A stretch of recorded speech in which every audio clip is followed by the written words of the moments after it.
Guys, this is the first of 3 videos I'm doing for a year in review sort of the video games I've played this year and or gotten this year. So I have 3 stacks of games in front of me, and so this review is going to come in 3 parts. The first part is all the games that I've beaten this year, which is what you're seeing. The second part is games that I've been given as gifts or acquired through other means, not games that I necessarily set out to buy. And the last is the games that I actually purchased this year. So without further ado, let's get into the games that I actually beat. The first game is Disgaea Infinite on the PSP. This actually is a complete book and manual, and it's a visual novel. Now, the Disgaea series is known for its, how should we say, strategy RPGs, but this is based in the same universe. You actually play as a prinny, and what you have to do is you have to prevent something from happening. I don't want to give too much away, but basically you have like this time thing that whenever something happens, you go back in time. And it gets really annoying playing this game because you have to do the same things over and over again. And again, it's a visual novel, so if you're not used to playing visual novels, I wouldn't recommend this. Even if you are, I wouldn't recommend this because it's so repetitive. I did complete this game. I beat everything there was to it, to do it. I beat it. I got all the endings. I saw all the stories and all the stuff. So this game I did complete. And I would not go back to it. Its replay value is very, very low. Second game, also for the PSP, is E7. I actually did beat this game, and it is a complete copy of E7 that I have here. And the back is interchangeable with this scene.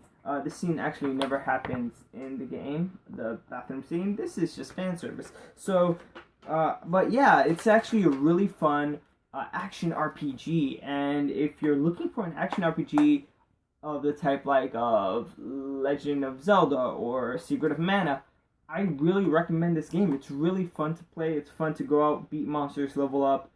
There were a few times where the game did get difficult, but you know, you grind just a little bit or you get just a better weapon, and it's really, really fun. Again, I would highly recommend this game, E7. It was really great game to play this year. The next game I have just the cart. I didn't buy the game with the manual and the case. It's Senran Kagura Shinobi Versus. Now I know Estival Versus came out this year, but this game was really, really awesome. Last year I played Hyperdimension Neptunia U Action Unleashed. This game is very similar. You go out on missions and you basically just beat a bunch of monsters, and most of the missions end in you beating one of the girls. They're different schools, and you go through all the different schools, and I did that. And then after you do all the different schools, another school opens up, and then you do that. And then there's like the ultimate battle between 2 of the girls, which are 2 of the main characters. There's a lot of characters in here, but 2 of the girls are like the main characters for the series.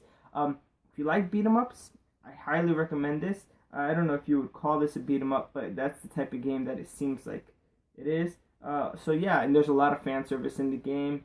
You have a lot of opportunities to get like clothing for your characters and things like that. So again, I would highly recommend Senran Kagura Shinobi Versus if you're into that type of game. And again, I would also recommend Hyperdimension Neptunia U Action Unleashed for the Vita as well. I beat that one last year. This next game is kind of a throwback. Ranger X on Sega Genesis. I have it complete, but unfortunately, the manual is a bit beat up. This is a game I had since I was very, very young for a long time, and I was never able to beat it. I don't think I understood the mechanics of this game as well as I understand it now. Ranger X, here you go, for the Sega Genesis. It's sort of like a mech game, but you're a solar-powered mech, and as you play the game, there are different weapons that become available to you. You have to figure out where the bosses are. And the game is interesting because most stages have you defeating certain enemies in the stage so that you can then progress to where the boss is or to the next part of the stage. I've had this game for years and I never beat it, but this year I said, you know what? I have my Retron 5. I didn't use the save states to beat it. I actually beat it completely through.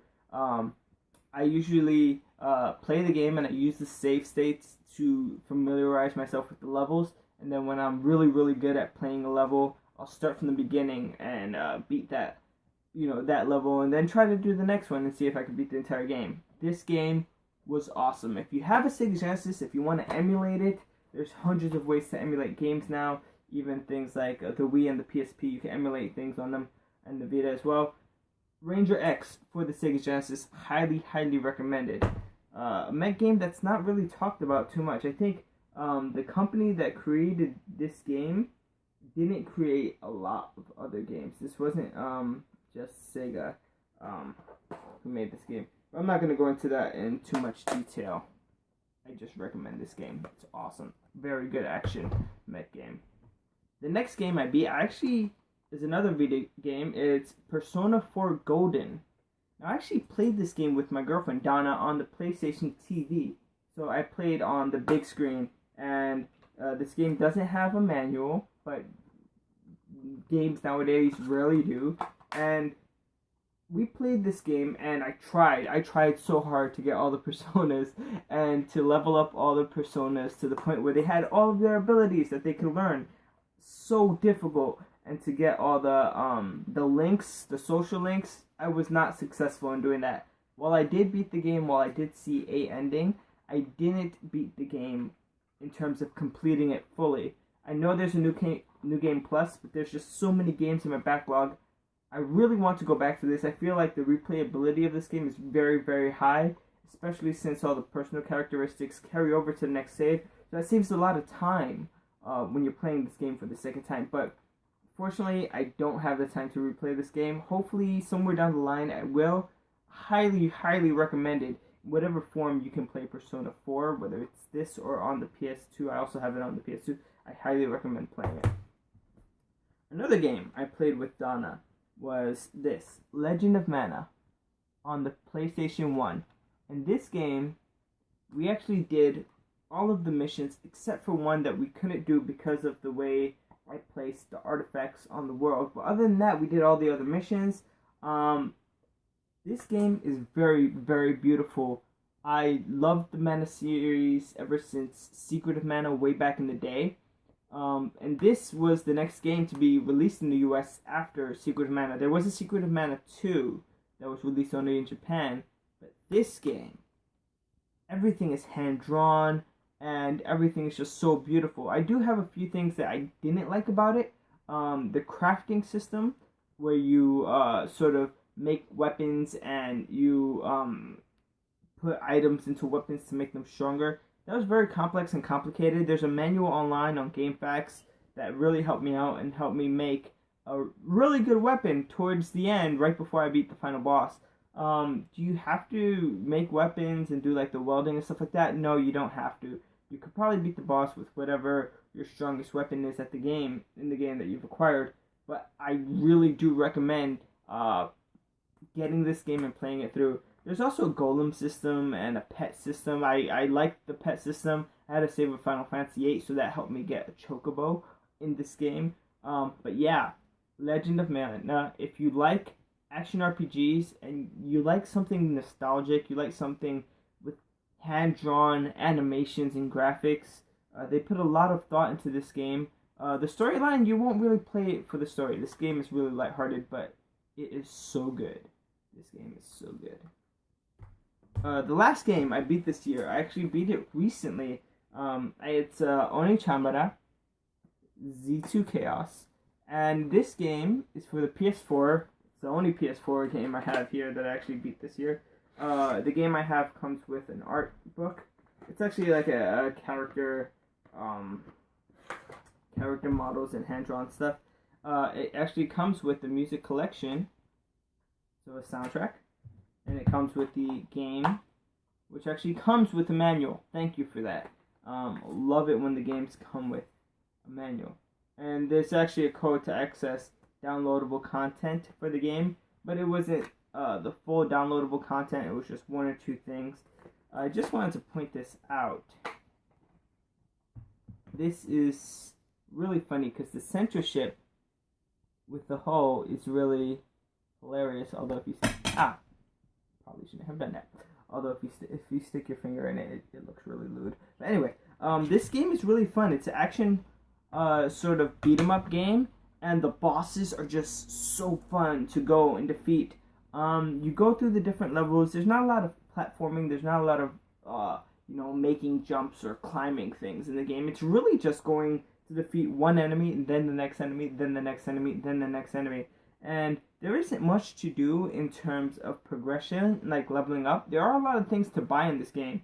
And in actuality, I did play the game enough times. I did beat the story enough times to be able to get all the things that you can purchase in the game. So all the rings, all the weaponry that you can purchase in the game, I did get them. I did get those trophies. The cover is reversible, so this is one side, and then the other side is more the retail side with the information. So I like this side better because both sides of the game have the different characters. And just to give you a little bit of background, one set of girls are the Wolfbane girls, and they're more like they don't have the same abilities as the other girls. The other girls are vampires, and the vampires could revive their health by getting the blood back. And I really like the graphical style of this game in terms of the character animations and the enemies. I didn't like the graphics so far as the backgrounds or the scenery was concerned, but this game was really fun to play. I didn't spend a lot of time beating it. It's a pretty fast game, so if you're looking for a game you could buy really cheap, you could beat pretty fast, that has a good amount of content, you probably want to play through it 2 or 3 times at the different difficulties, or play through the missions once or twice. Just try to get a good grade. I don't have a platinum trophy, so I can't say I completed it, but I definitely did beat the story more than twice, and so I would recommend this game. So of all the games I've played, I think the best ones this year that I've played were probably Persona 4, Ranger X, and Legend of Mana. This game was fun. It was quick. I'd say it's mid-tier compared to the other ones I've played. Senran Kagura. It's a great game to play when you're on the go, quick, you do a few missions, but it's not a game that really has a lot of depth. This one I don't recommend at all, so this is the bottom of the list. And I guess this would be like the 4th best. After Persona, Ranger X, and Legend of Mana, it would be E7. This game really isn't in depth, but it is really fun to play. So those are the games that I beat this year, and I've already started a few games for next year. I've started Final Fantasy VIII. I put in Capcom vs. SNK Pro for the PlayStation 1. It's a fighting game, and I'm trying to unlock all the characters and all the different colors and artwork in the gallery, and I just have to play that game over and over and fight to do that. So hopefully next year I'll be starting off with, hey, I beat Final Fantasy VIII and Capcom vs. SNK Pro. Sometimes I start games and I don't finish them, and this year was no different. I did have games that I started that I didn't finish. I didn't include it in this video because I really want to go back and try to finish them. But yeah, that's part 1. In the next part, I'll show you games that I've gotten that were either gifts or that I've gotten unintentionally that I didn't mean to buy, but I bought something and the game came with it. So yeah, that's that.